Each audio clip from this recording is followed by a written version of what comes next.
tweeted this. Yes, Sportico usually names the value of sports franchises. The Dallas Cowboys are the most valuable franchise in sports yet again at $15.5 billion with a B, billion dollars. The most valuable franchise. That's a fairly decent return for Jerry Jones, who once paid $140 million for the Dallas Cowboys, who are now valued at $15.5 billion. Wow. I want to ask Schefter this. It's like that kind of return on my stock portfolio. If the Cowboys win a Super Bowl, what do you think that number goes to? Well, we saw the Seahawks sold this year for $9.612 billion, and that obviously helped boost and elevate the value of the Dallas Cowboys. But I don't even think this team has to win a Super Bowl to see it take a huge rise every year. Every year it goes up by a couple of $1 billion. It's kind of wild. It's kind of wild how it's just kind of like its own machine. It just keeps feeding itself. I mean, we feed it plenty. We feed it plenty here. We should have at least a 10% stake. If not more. I'm just wondering if I can get a little equity stake. Well, I was going to say the Cowboys and Lou's portfolio both go up dramatically year to year. Hey, the market's booming this morning, man. Yeah, you were looking at it earlier. Remember something. Every year when Jerry gets behind a microphone talking about contracts and we all come on TV, what is he talking about? This isn't how you do business. You got to sign the guys earlier. That's the scoreboard he's watching. The one you just saw where he's way ahead of everyone else. That's exactly what he's just like, shh. We're all down here like, you got to sign Micah earlier. I got He's this. pointing at that saying, I don't need to do nothing. By the way, Jerry's not the only winner. Yeah. Stan Kroenke. Congrats, Stan. You deserve it. Doing pretty good. Doing pretty good. And, of course, the Jets and the Giants. Right? Like, fan base has got to be thrilled. Was the Jets were on that list? The Jets were on that list there, Lou. They were number 5. Imagine if they win the Super Bowl. The Jets are winning. I want to repeat that for Greeny. The Jets are winning. They're winning. All right. their own way. All right. Time for a segment called Odds and Ends. Jamar Chase sat down with the NFL Network crew and stated his main goal for this season. The only goal that I have for myself going forward now is just to get 23 touchdowns. Let's say that. Tutties. Not Okay. 22, 23. I want to break the record with that. DraftKings perhaps slightly less bullish on Chase's prospects this season. They listed him with 40-1 odds to score 24 receiving touchdowns and break the NFL record. Chase does still have an over-under of 10.5 touchdowns, and he's the favorite to lead the league in that category. As for the awards market, 10-1 to win Offensive Player of the Year. Harry, do we think Jamar Chase could possibly get to 24 touchdowns? A record Randy Moss broke. 2007. Playing one less game, mind you. Now, I think it's definitely feasible. You look at who his quarterback is, Joe Burrow, that he won a national championship with at the collegiate level at LSU, and the chemistry that those two guys have with one another.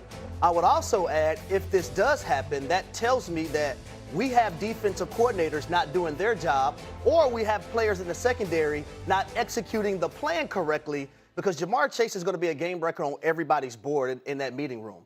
And if he scores 24 touchdowns, that means the game plan has went sideways. A little bit. How serious of contenders Cincinnati, your opinion right now? They're serious. Look, I think they can win the North, provided that this defense takes the steps that it needs to take on the football field. Look, they've done everything they can do in the offseason as far as adding people, especially up front. Dexter Lawrence, look, that's the most significant acquisition of this entire offseason. It really is. Dexter Lawrence, every single game, Cincinnati will rise or fall with how he is able to impact the game. And it's not necessarily always just by stats and whether or not he can make everyone else around him better. You cannot be 29th in points per game allowed. You cannot be 32nd in yards per rush allowed and really ascend to the heights that they need to ascend to. It is truly, look, playoffs, just getting in the playoffs, I believe that's the floor for Cincinnati this year. Cincinnati, number 1 in the NFL in salary cap dollars allocated to the wide receiver position. Number 6 in the NFL in salary cap dollars allocated to the quarterback position. 25th in the NFL for the offensive line.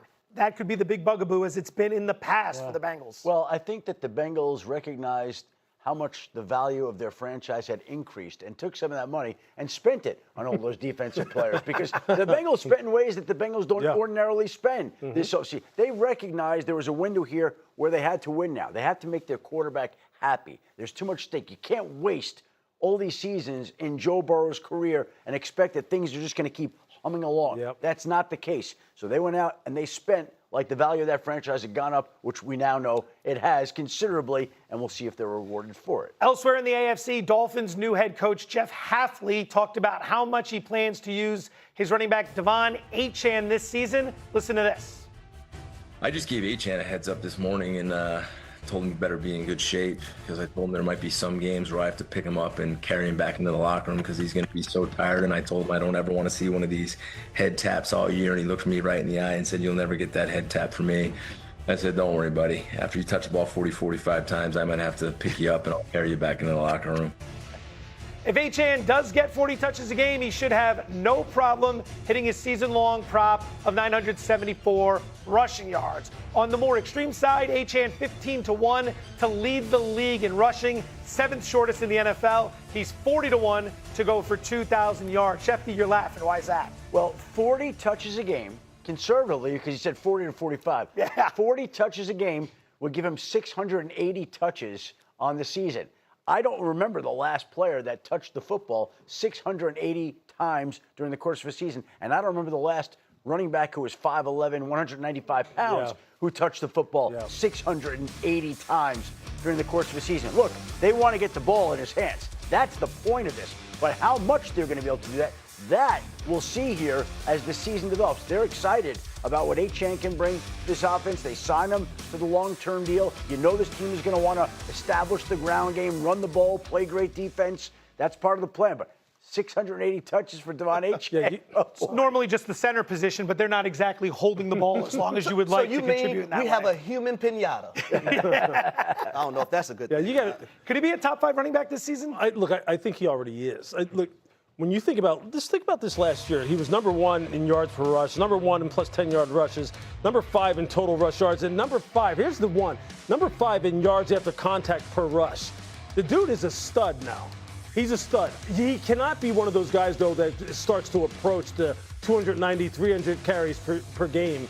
Per season type of guy. He's not built for that. And they have Ollie Gordon, who they need to go ahead and rotate him with in order to keep him fresh. But when you think of guys like Jahmyr Gibbs, James Cook, Devon Achane, they're all right in there. They're all the kind of guys who can beat you both running the football from the backfield and catching the ball out of the backfield. He's an A-plus weapon. You just got to safeguard him a little bit. Don't wear him out. Can he carry the load for this Dolphins offense and maybe surprise some people? You don't want him to carry the load in that manner because I think health is the most important thing, and you don't want a player you just gave a lot of money to.